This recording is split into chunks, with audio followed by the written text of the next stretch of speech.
Hello sa aking mga Karacketers dyan. Today magluluto tayo ng lunch.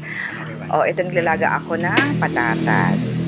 Dapat ay naka-oven cook yan. Kaya lang ayoko kasi nadidehydrate ang patatas. Nawawala na ang katas. So dito habang nagpapakulo tayo ng patatas ay nagluto muna ako ng bacon bits. Sa kaunti lang na butter kasi mag-aano pa ng mantika yung bacon na yan kasi alam niyo na mamantika yan. So ayan, niluluto ko na. Ayan. Doon sa pinaglutuan naman ng bacon ay naglagay ulit tayo ng konting butter at naglagay din ako ng 2 kutsarang flour. Kahit na anong klaseng flour. Basta basta flour. Ayan. Medyo nag-brown na siya. Luto na siya. And then lalagyan natin yan ng 1.5 cup ng gatas. Kahit na anong gatas, fresh milk, yung pwede ring powdered milk na ginanaw, basta may gatas lang. Kung anong meron sa inyo, yun na lang gawin nyo. So, lalagyan natin yan ng black pepper, ng, ano bang ilagay ko dito? Paprika at saka Spanish paprika at saka allspice yan. At syempre, nilalagyan din natin ng pampalasa yan, ng magic na ganyan. Ang magic, sarap, mahal na. Ayan. So, sa mahinang apoy lang, haluin ng haluin. Huwag pababayaan para hindi masunog. At hintayin lumapot. Yan yung ating bechamel. At ilalagay natin yan sa baked potato. Ayan. Ayan, medyo malapot na. At lalapot pa yan pag lumamig. Oo nga, lalapit pa yan pag ano ba yun? So, ito na yung ating patatas na nilaga. Hinati ko ng 4. Lagay ko dito sa foil. Kasi bibake pa po natin yan. So, ayan. Ayan, atin ang ayusin. Lagay ko sa foil para hindi naman mag-ooze yung mga sauces na ilalagay natin. So, ilalagyan lang natin yan ng bechamel o yung white sauce na ginawa ko kanina.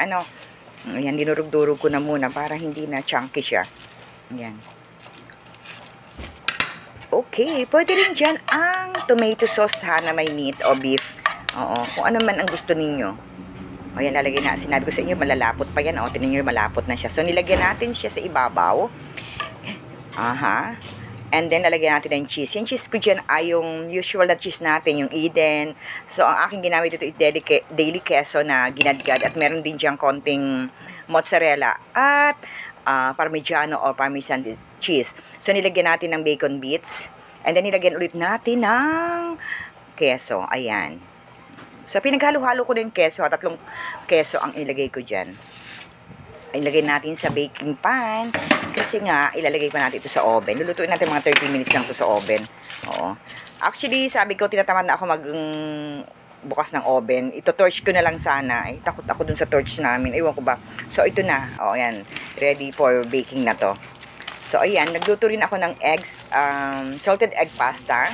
And then ito na nga yung baked potato natin. And then si Walad ay nag-fry ng chicken. Ayan. So, ito na yung aming lunch. Pinatay mo?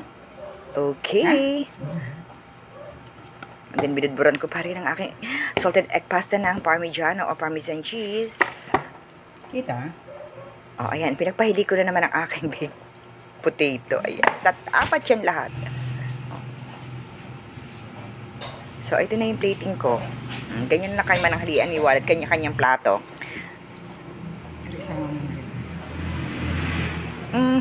Eto na. So, yan. 2 plato tsaka may 1 pamplato na may, para sa inay ko yon kasi, nandun siya sa kabilang bahay. So, pag meron kayong pagkain, pinadadalan ko siya ron.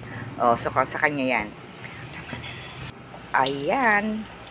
So, eto na yung ating baked potato. Okay, mga Karacketers, bon appetit! Bye-bye! Thank you for watching!